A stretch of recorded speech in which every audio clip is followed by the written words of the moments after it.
제가 있었던 한국교회 초대교회 시절의 이야기입니다. 믿음 좋은 여성도 한 분이 평양에서 진남포로 이사를 갔다고 합니다. 진남포에 가서도 평양을 오가면서 주일을 지켰습니다.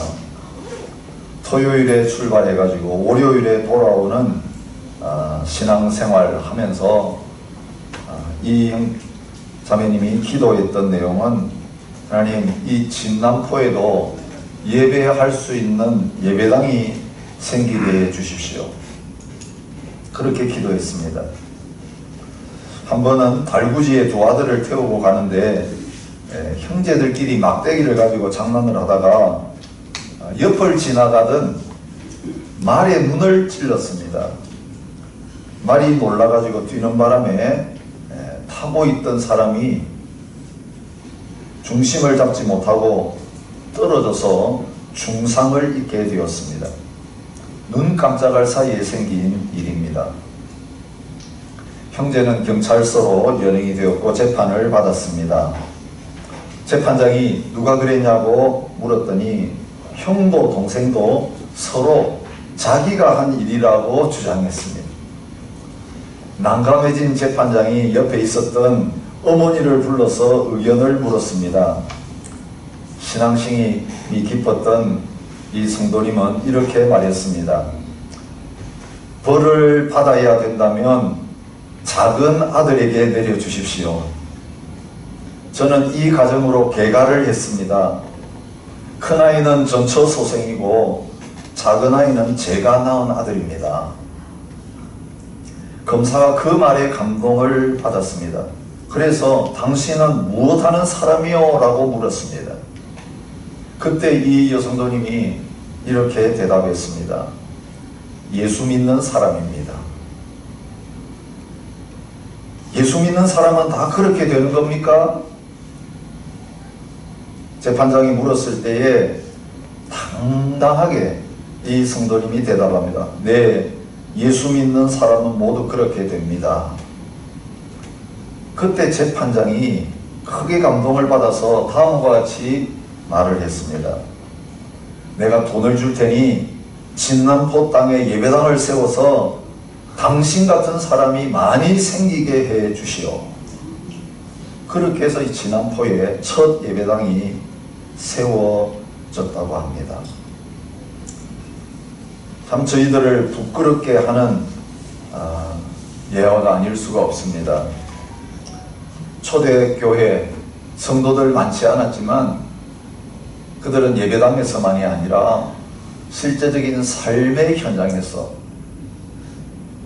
세상과는 다른 삶을 사는 사람들인 것이 확인이 되었습니다. 박해는 받았지만 세상 사람들이 미워는 했지만 저 사람들은 진짜다 라고 인정을 받았기 때문에 불신 재판장이 예배당 지으라고 돈을 내놓는 그런 역사도 일어날 수 있었습니다. 오늘 우리에게 주신 이 신명기의 말씀을 통해서 하나님께서 저와 여러분에게 말씀하고자 하시는 내용은 날마다의 삶, 일상의 삶에서 우리가 하나님 믿는 거룩한 백성인 것을 드러내라고 하는 것입니다. 여러분, 이 신명기 말씀 이번 한 주간 쭉 묵상하면서 하나님께서 계속 이스라엘 백성들에게 강조하시는 반복되는 내용이 있었죠. 우상 숭배하지 말고 다른 미신 따르지 말고 오직 하나님만 섬겨야 된다. 하나님 섬기는 삶을 살아야 된다. 이 영적인 것, 하나님과의 관계의 부분들을 많이 말씀하셨습니다. 그리고 나서 오늘 이 14장에 들어서면 어떻게 보면 이게 하나님 섬기는 거하고 무슨 관련이 있느냐, 오늘 우리가 의아하게 생각할 내용을 이스라엘 백성들에게 하라고 말씀하고 계시는 것을 보게 됩니다. 그러면 오늘 우리가 하나님 믿으면 그대로 살아야 되느냐, 이 구약에 있는 이 말씀을 읽으시면서 또 들으시면서 의문을 가지시는 분이 계시기도 합니다. 왜냐하면 우리 주위에서 실제로 또 그렇게 이 말씀을 적용하면서 사시는 분들이 있어요. 지금도 나는 돼지고기는 안 먹습니다 그러시는 분이 있어요. 왜 안 먹습니까? 성경에 먹지 말라 그래서 안 먹습니다.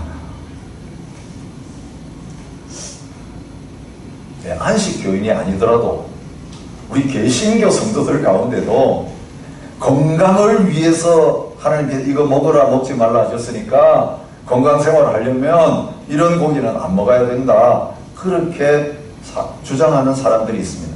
심지어는 목사님들 가운데 그렇게 가르치고 설교하시는 분도 제가 봤습니다. 그러니 성도님들이 유튜브 가면 온갖 설교들 다 듣는데 이 말씀 읽으면서 어떻게 적용해야 될지 굉장히 헷갈리는 말씀입니다.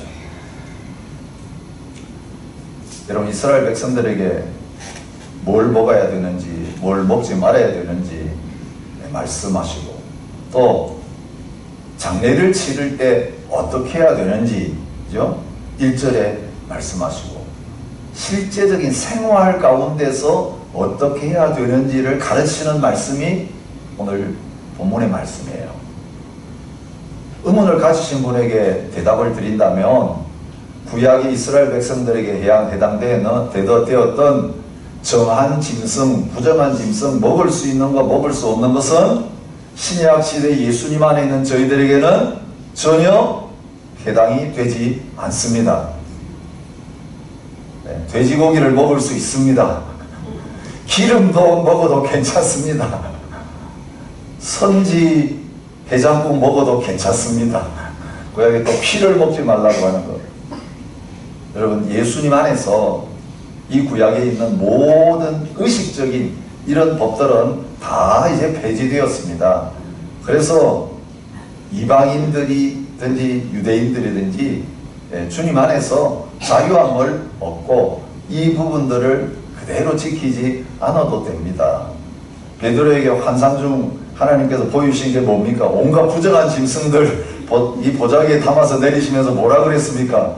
잡아먹으라 그랬습니다. 여러분, 그 부정한 짐승 잡아먹는 수준이 아니라 이제는 이스라엘 백성들이 개처럼 취급하고 부정하게 생각했던 모든 이방인들을 하나님께서 자기 백성으로 받아주셨습니다. 이제는 정한 것, 부정한 것, 민족을 가리지 않으시고 예수님의 십자가 안에서 다 하나 되게 하시고 거룩하게 하시고 정결하게 만들어 주셨습니다. 아니, 여러분, 신앙생활을 하면서도 여전히 율법적인 여기에 매여가지고 찜찜하게 신앙생활을 하신다면 거기서부터 풀려나와서 온전한 자유함을 누리시기를 주님의 이름으로 축복합니다. 그렇다면 오늘 우리가 이 뭘 먹어야 되고 말아야 되고 뭘 해야 되고 안 해야 되고 여기서부터 자유함을 받았는데, 실제적으로 이 말씀을 그러면 어떻게 적용해야 하는 겁니까? 여러분, 오늘 본문에 하나님께서 뭘 하라고 하시기 전에 먼저 조건을 말씀하고 계시는 것을 볼 수 있습니다. 너희들이 왜 이렇게 해야 되는가? 그 조건이 무엇입니까? 14장 1절 보십시오. 너희는 너희 하나님 여호와의 자녀이니까 이렇게 하라 말씀합니다. 너희는 너희 하나님 여호와의 자녀다. 또 뭐라고 하십니까? 2절. 너는 내 하나님 여호와의 성민이라. 성민이라는 뜻은 무엇입니까? 거룩한 민족이다. 거룩한 백성들이다. 그런 뜻입니다. 너는 여호와 하나님의 성민이라 하신 것은 두 번 나오는 것을 볼 수 있습니다. 21절에도 너희는 너희 하나님 여호와의 성민이라. 이 거룩한 백성이라는 것 강조하시는 것을 볼 수 있습니다. 또 뭐라고 하십니까? 여호와께서 지상 만민 중에서 너를 택하여 자기 기업의 백성으로 삼으셨느니라. 너는 선택받은 사람들이다. 그리고 하나님의 기업의 백성들이다. 여러분, 이 정체성, 신분에 대해서 강조하고 계시는 것을 볼 수 있습니다. 여러분, 우리 그리스도인들이 실제적인 삶을 어떻게 살아야 되는지 잘 압니다. 집에서 어떻게 해야 되고, 사업할 때 어떻게 해야 되고, 직장생활 어떻게 해야 되고, 사회에서 어떻게 해야 되는지 많이 들어서 또 배워서 잘 알고 있습니다. 근데 문제는 실제로 하려고 하면 잘 안 된다는 거예요. 여러분, 어떠세요? 거짓말하는 것보다 진실을 말하는 것, 불법으로 사는 것보다 정직하게 법대로 사는 것, 어떤 게 더 편하세요? 여러분, 착하게 살고 바르게 살고 말씀대로 사는 게 자연스럽게 저절로 나오시나요? 안 좋은 말보다 좋은 말이 내 입에서 제일 먼저 툭 튀어나오시나요?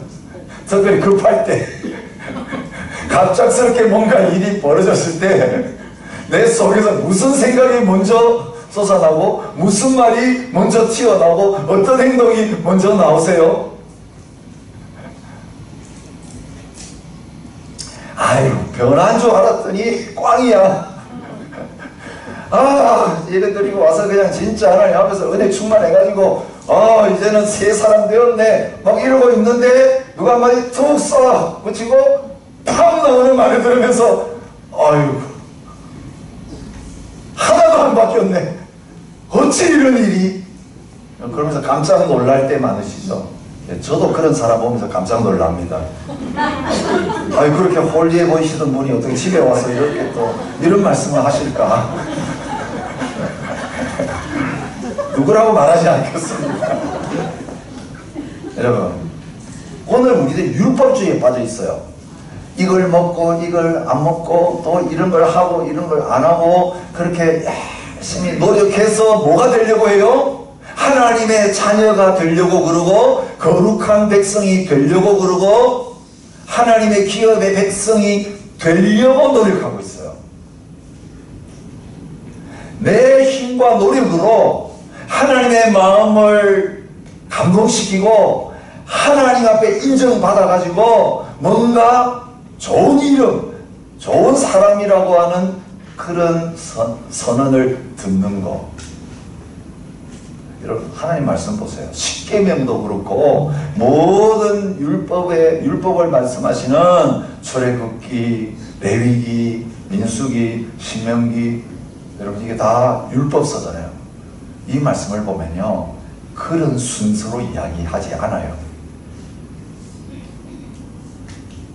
하나님께서 먼저 해주시는 건 뭐냐면, 우리가 아무것도 안 했는데 그렇게 할 수도 없는 백성들인데, 여러분 이스라엘 백성들처럼 나한테 늘 반역했다. 언제 이야기해요? 예수 믿기 전, 하나님 알기 전에도 그랬고 하나님 안 다음에도 늘 반역하고 목이 곧은 백성인 줄 하나님 환하게 아세요. 하나님이 잘못 보신 거 아니에요. 하나님 몰라서 그렇게 하시는 거 아닌데 이 애굽 땅 종되었던 백성들을 선택하셨고 구원해 주셨고 그들을 뭐라고 부르십니까? 내 아들 딸이라고 불러주시고 성민이라고 말씀하시고 내 기업의 백성이라고 선포해 주시는 거예요. 이게 하나님의 은혜 때문에 그런 거예요. 은혜를 받았기 때문에, 우리의 신분이 바뀌었기 때문에 우리는 그 정체성을 가지고 다른 삶을 살 수 있게 되는 것이에요. 다른 삶을 사니까 그런 사람이라고 인정받는 게 아니고, 은혜를 베풀어 주셔서 우리가 감히 이런 이름으로 부름을 받을 수 있어. 때때로 우리가 그 이름을 들으면서 하나님이 그런 이름으로 우리를 부르실 때에 반신반의하면서 의심하는 수준인 우리들인데도 하나님께서 계속 우리를 바른 삶의 자리로 나오도록 하시기 위해서 하시는 건 뭐냐면, 너는 하나님의 백성이야. 너는 내 아들, 딸이야. 너는 거룩한 백성이야. 너는 나의 기업이야. 그렇게 말씀해 주십니다. 제가 설교할 때 한 번씩 드는 이야기예요. 지금은 다 천국 가셨어요. 그 아들은 이제는 저하고 비슷한 나이의 노인이 됐어요. 어릴 때 저희 어머님하고 아주 가까운 친구가 되셔가지고 한 번씩 저희 어머님을 찾아오시고, 제가 시골에서 힘들게 결혼해가지고 개척하고 있을 때도 진짜 그 옆에 있는 시골교회에 계시면서도 꼭 필요할 때마다 봉투를 가져오셔가지고 저희를 섬겨주셨던 전도사님이 계세요. 자기 아들도 아니에요. 입양한 아들을 데리고 살았어요. 그런데 그 아들이 별로 말을 잘 안 들어요. 아시잖아요. 친아들도 말 잘 안 듣는데 입양한 아들이 뭐 자기 부모도 아닌데 고분고분 말 잘 듣겠어요. 근데 이분에게서 계속 제가 들었던 말 중에 하나는 그 아들을 부를 때에 뭐라고 부르시냐 하면 이름을 안 부르시고 효자야 이렇게 부르시죠. 효자야. 아니 불효자식한테 효자야. 여러분 이렇게 부르기가 쉬울까요? 여러분 그렇게 여러분 자녀 보고 효자야라고 부르라 그러면 불러질까요? 근데 이 전도사님이 그렇게 부르시는 걸 보면서 저는 하나님의 마음을 느꼈어요. 나를 향해서 우리 아버지 하나님께서 이 못난 자식, 이 거역하는 자식, 속성 있는 자식이 나를 향하여서 내가 너무 죄책감 가운데 시달리면서 얼굴도 못 들고 쭈삣쭈삣하면서 하나님 앞에 나오면 효자와니 하면서 환한 얼굴, 진짜 효자를 맞이해 주시듯이 그렇게 사랑을 베풀어 주십니다. 대해주십니다. 여러분 이게 하나님과 우리 사이에 예수님이 있으면 예수님 믿는 모든 하나님의 백성들에게 하나님이 베풀어 주시는 은혜이십니다. 영접하는 자, 곧 그 이름을 믿는 자들에게는 하나님의 자녀가 되는 권세를 주셨으니 뭘 하는 사람에게가 아니라 아들답게 사는 사람에게 자녀되게 해주겠다가 아니라 나는 자녀될 권세가 자녀될 자격이었기 때문에 하나님의 말 잘 듣는 자녀들이어서 죽기까지 복종하신 그 예수님의 십자가의 순종, 그 공로를 믿음으로 받아들이는 불효자인 우리 모두를 하나님은 아들, 딸이라고 불러주십니다.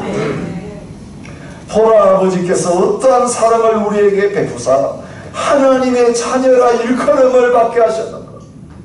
여러분 하나님의 자녀라고 부름받는 것은 아무리 생각해봐도 합당하지 않고 놀라운 일일 수밖에 없다고 말씀하십니다. 그런데 이런 우리를 향해서 사랑하는 내 아들아, 사랑하는 내 딸아, 그렇게 지금도 불러주시는 하나님이시오. 너희는 하나님의 성민이 될 거다. 너희들 하는 거 봐가지고 잘하면 성민이라고 하는 이름 줄 거고 안 그러면 성민한 이름 안 준다. 그게 아니에요. 너희는 여호와의 성민이야. 여러분 이렇게 보시면 되는 겁니다. 7장 6절에도 여러분 계속 이 신명기를 통해서 이스라엘 백성들을 이런 이름으로 계속 부르시면서 뭘 하라고 하시는 걸 볼 수 있어요. 너는 여호와 내 하나님의 성민이라. 내 하나님 여호와께서 지상 만민 중에서 너를 자기 기업 백성으로 택하셨다. 그런데 계속 강조하는 게 뭡니까? 숫자가 많아서 택한 게 아니다. 너희 공의가 뛰어나서 택해가지고 이런 이름 주는 게 아니다. 오히려 너희들은 목이 곧은 반역자들이다. 숫자도 너무 작다. 세상적인 조건은 하나도 없다. 오히려 그런 조건이 없는데 내가 너희를 택해서 거룩한 백성이 되게 했다. 내 기업의 땅을 너희에게 주고 내 기업의 백성을 만들었다. 그렇게 말씀하고 계십니다. 예수 안에서 저와 여러분에게 그런 놀라운 말씀을 주고 계십니다. 에베소 1장 4절부터 5절, 그 창세전에 그리스도 안에서 우리를 택하사 우리로 사랑 안에서 그 앞에 거룩하고 흠이 없게 하시려고 그 기쁘신 뜻대로 우리를 예정하사 예수 그리스도로 말미암아 자기의 아들들이 되게 하셨으니. 여러분, 하나님의 아들, 딸이 되게 하는 건 언제 일어났던 일입니까? 창세전에, 세상을 만들기도 전에, 우리가 태어나기도 전에 우리를 아시고 우리를 택해서 예수님 때문에 아들, 딸이 되게 해 주셨는데, 그렇게 하신 이유가 뭐라고요? 그 앞에서 거룩하고 흠이 없게 하시려고요. 거룩하고 흠이 없으니까 아들, 딸이 된 게 아니라 하나님의 값없는 은혜와 사랑으로 우리가 하나님을 선택한 것이 아니라, 선택할 줄도 모를 때에 하나님이 우리를 선택하셔서 아들, 딸이 되게 하시고 아들, 딸이 되게 만드신 다음에 거룩하고 흠이 없는 아들, 딸로 살아가게 만드신다라고 말씀하고 계십니다. 여러분, 에서와 야곱으로 보면 누가 더 괜찮은 사람입니까? 세상적으로 보면 에서가 훨씬 괜찮은 사람입니다.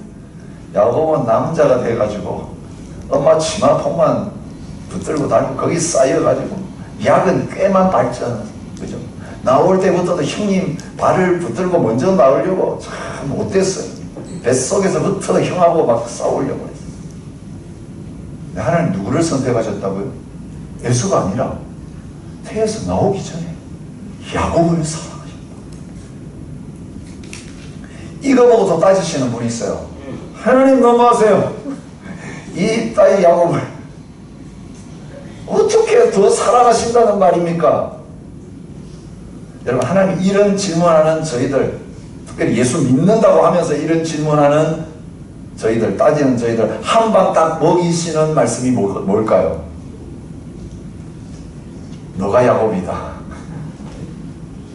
너가 야곱이다. 우리 착각해요. 내가 애쓴 줄로 착각해요. 동생보다 더 낫고, 나는 저런 사기꾼이 아니고, 나는 사나이다고, 나는 여자다고, 나는 법 없이도 잘 살아. 아버지 시키면 뭐든지 잘할 수 있고. 근데 우리가 하나님 앞에서 그런 존재가 아니고 착각입니다. 너희는 택하신 족속이요, 왕같은 제사장들이요, 거룩한 나라요, 그의 소유가 된 백성이니. 이게 먼저예요. 그 다음 뭐라고 하십니까? 이는 너희를 어두운 데서 불러내어 그의 기이한 빛에 들어가게 하시니 아름다운 덕을 선포하게 하리라. 빛을 먼저 비춰주시고, 빛이 비쳤을 때 우리는 그 빛을 반사하는 거울의 역할을 할 수 있다는 거예요. 우리에게서 빛이 나오는 게 아니에요. 우리가 발광체가 아니에요. 우리는 달과 같이 반사체에 불과해요. 하나님의 은혜와 영광의 빛을 우리에게 주시지 않았다면 어두운 세상 속에서 푹 빠져서 그 어두운 데 속한 사람들하고 같이 살 수밖에 없는 저희들이에요. 그런데 예수님 때문에, 예수님 안에서 저희들이 이제는 그 빛을 받고 그 빛을 온 세상에 선포하면서 택하신 족속, 거룩한 나라, 하나님의 소유가 된 백성, 왕같은 제사장으로 살아갈 수 있게 하신다는 것입니다. 여러분, 여기 여기 소유라는 말, 원래 의미를 제가 살펴보니까 참 번역을 좀 잘했으면 좋겠다는 생각이 들었습니다. 소유라는 말 출애굽기 19장에 나오죠. 세계가 다 내게 속하였느니 너희가 내 말을 잘 듣고 내 언약을 지키면 너희는 모든 민족 중에서 내 소유가 되겠고. 근데 이게 세굴라라고 하는 단어예요. 오늘 소유라고 번역한 그 단어 세굴라. 이 똑같은 세굴라인데요, 민수기 26장 18절에 다르게 번역해 놓은 걸 봤어요. 여호와께서도 내게 말씀하신 대로 오늘 너를 그의 보배로운 백성이 되게 하시고. 여기 보배로운이라고 번역된 게 세굴라예요. 그냥 그냥 소유가 아니에요. 어떤 소유예요? 하나님의 소중하고 보배로운 소유라는 거예요. 하나님의 보물이 라고 말씀하세요. 그런데 보물을 만들어 주시고, 자, 너 명품이다, 너 보물이다, 그러니 빚을 내면서 진흙탕에 들어가 가지고 이 보물을 마음대로 굴리지 말고 반짝반짝, 이 본래 보물이니까 그냥 물로 씻고 닦기만 하면 그 보배의 진가가 드러나는 그런 삶을 살라고 말씀하셨어요. 호주도 그런 곳이 있죠. 광산하다가 이제 폐광하고 사람들에게 오픈해가지고 뭐 입장료를 받는지 안 받는지 모르지만 가서 찾아가지고 거기서 뭐 보물을 발견하면 자기 것이 되는 거예요. 요즘도 종종 보도가 되는 게 미국에 있는 다이아몬드 공원. 다이아몬드 누구든지 가서 찾으면 엄청난 부를 그냥 얻을 수 있어요. 근데 여러분, 다이아몬드는 어떻습니까? 찾기 전부터 다이아몬드입니다. 스스로 가치가 있어요. 스스로 빛이 있습니다. 여러분, 예수 그리스도 안에서 우리가 흙 속에 파묻혀 있든지 진흙으로 뒤집어 썼든지 사람들이 모르고 아무리 밟고 버렸다 할지라도 보석은 보석이에요. 왜? 하나님이 우리를 피값으로 사셨기 때문에 그래요. 그 아들을 주 대신 바꾼 어떤 것과도 바꿀 수 없는, 눈에 넣어도 아깝지 않은 소중한 하나님의 보물들이기 때문에 여러분, 이거 잊어버리시면 우리 싸구려 취급하면 안 돼요. 늙어서 뭐 중하다고요. 누가 그런 거짓말을 해요? 사탄은 와서요, 늘 우리가 좀 흐릿해질 때마다 그런 말, 생각들을 자꾸 집어넣어요. 그죠? 나이 들어가지고 어디를 가? 또 지금 공부한다고, 뭐 지금 나서가지고 해보겠다고. 그냥 너는 더 뒷방에 앉아있어. 그냥 사람들 앞에 안 보이면 돼. 더 뒷전에 물러서 있는 게 너가 할 일이야. 이게 다 거짓입니다.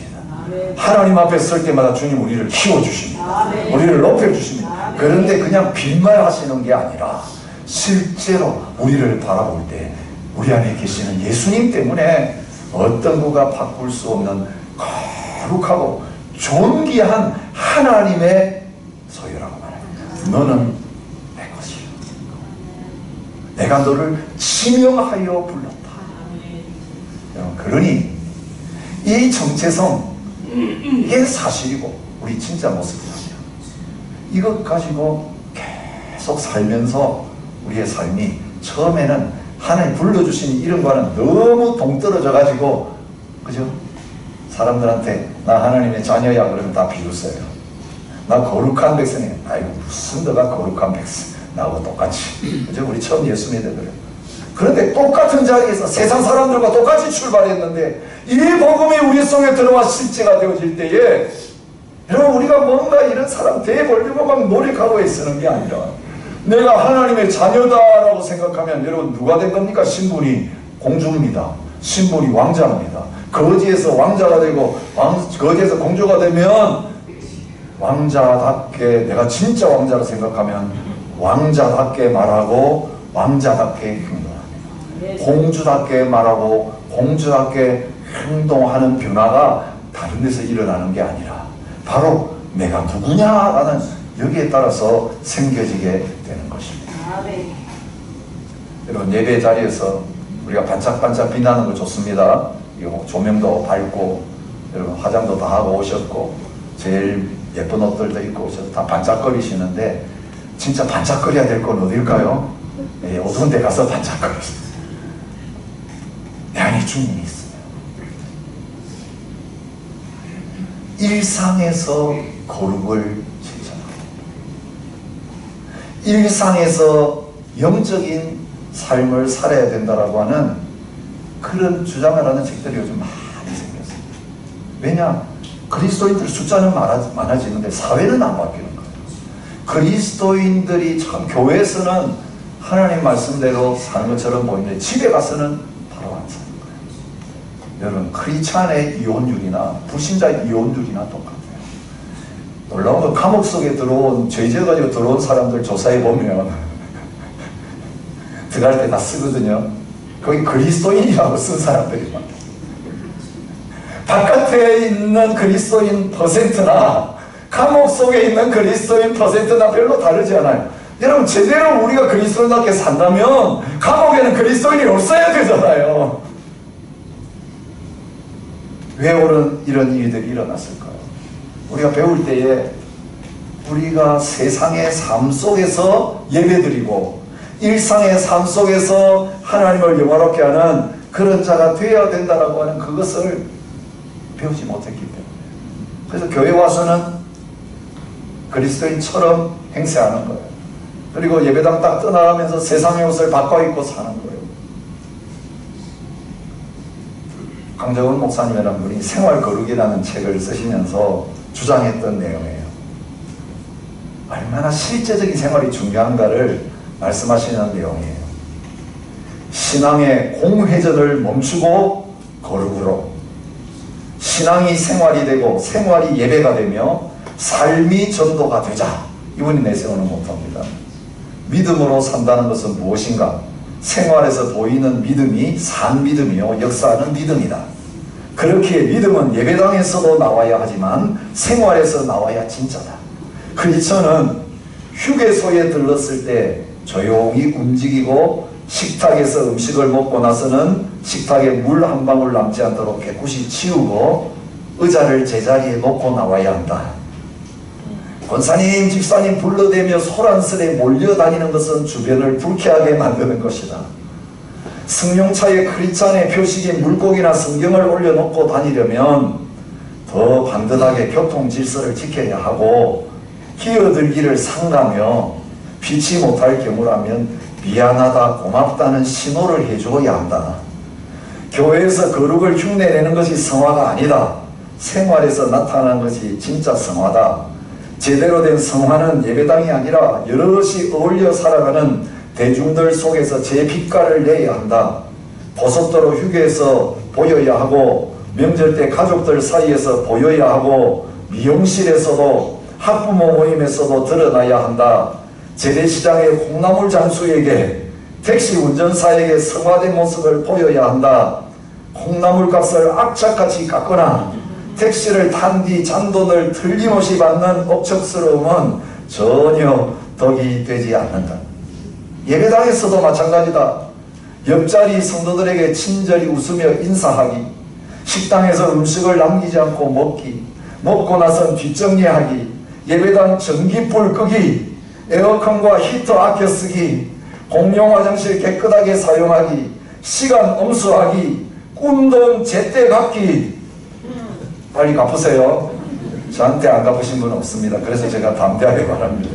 실수하거나 잘못했으면 미안하라고 말하고 용서를 빌기, 거리에 쓰레기 던지지 말기, 운전하면서 욕하지 않기, 이런 생활 성화가 세상을 변화시키는 힘을 발휘한다. 제대로 된 성화이기 때문이다. 교회가 이런 성화로 변화되지 않으면 세상이 교회를 변질시키고 만다. 여러분, 저도 찔리는 게 참 많이 있습니다. 이 설교 준비하면서. 오늘 우리의 삶, 그렇게 살아서는 안 되는 수준의 거룩하신 분들이고 다 귀하신 분들. 그런 말을 하고 그런 생각, 그런 행동할 때는요, 우리가 옛사람으로 팍 프로그램을 바꿔서 그렇게, 옛날 그렇게 마음대로서, 그죠? 내가 고아라고 생각하면 뭐든지 악착같이 모아놔야 돼. 다른 사람 이겨야만 내가 살아나. 남한테 다 퍼주면 나는 굶어 죽어요. 고아일 때는 그랬어요. 근데 하나님의 자녀, 아버지 하나님이 만나를 내리시고 가난을 주시는 그런 사람들은 그렇게 다음날 걱정하면서 항아리에 쌓아놨다가 아침에 보니까 썩어버리고 그런 짓 할 필요가 없는 것입니다. 하나님이 공급하십니다. 하나님이 책임지십니다. 주님 안에서 우리의 육체가 아름다운 게 아니라 우리의 속이 반짝반짝 빛나는 보배와 같은 사람들이 되었습니다. 하나님의 거룩한 백성이 되었으니, 하나님의 자녀가 되었으니, 여러분, 이 은혜에 감사해서, 은혜에 감격해서 그 존재에 합당하게 날마다의 삶 속에서 우리의 고귀함과 우리의 거룩함을 드러내며 살아갈 수 있는 저와 여러분들이 되시기를 축복합니다. 우리를 인정하지 않는 말 한마디 때문에, 우리를 업신여기는 행동 하나 때문에 무너질 때가 얼마나 많은지 모르겠습니다. 아무것도 바뀐 게 없는데, 사람들의 인정 때문에 높아진 것도 아니고, 우리의 환경 때문에 우리가 귀하게 여김받는 것도 아니고, 오직 예수님 때문에 이런 대접받고 살 자격이 있는데, 하나님 이거 다 팽개치고 살아갈 때 많은 것 용서하여 주옵소서. 하나님 어떤 대접을 받아도, 어떤 환경에 처해도 하나님이 우리를 어떻게 바라보시는 그것만 붙들게 하여 주옵소서. 하나님의 음성만 듣게 하여 주옵소서. 말씀의 거울에서 내 참모습을 발견하게 하시고, 하나님이 보여주신 그 모습대로 당당하게 살아가는 저희가 되게 하셔서, 하나님이 한 주일 또 어둠 속에 들어가 삽니다. 우리 가는 곳곳마다 어둠이 빛으로 바뀌어지는 놀라운 역사 나타나게 하시고, 하나님이 우리의 변화를 보고 세상에 하나님 알게 되는 그런 자리로 나오게 하여 주옵소서. 귀한 예물 주님께 드립니다. 하나님 우리의 물질 안에서 하나님의 공급하심을 경험하기를 원합니다. 물질이 주인 되지 않고 물질을 종으로 부리는 삶을 사는 저희들 되게 하여 주옵소서. 이제는 우리 주 예수 그리스도의 은혜와 아버지 하나님의 사랑과 성령의 교통하심이 거룩한 성민으로 거기에 합당한 날마다의 삶을 살아내기 원하는 모든 하나님의 백성들과 주의 몸된 교회 위에 이제로부터 영원히 함께 있을지어다. 아멘. 아멘.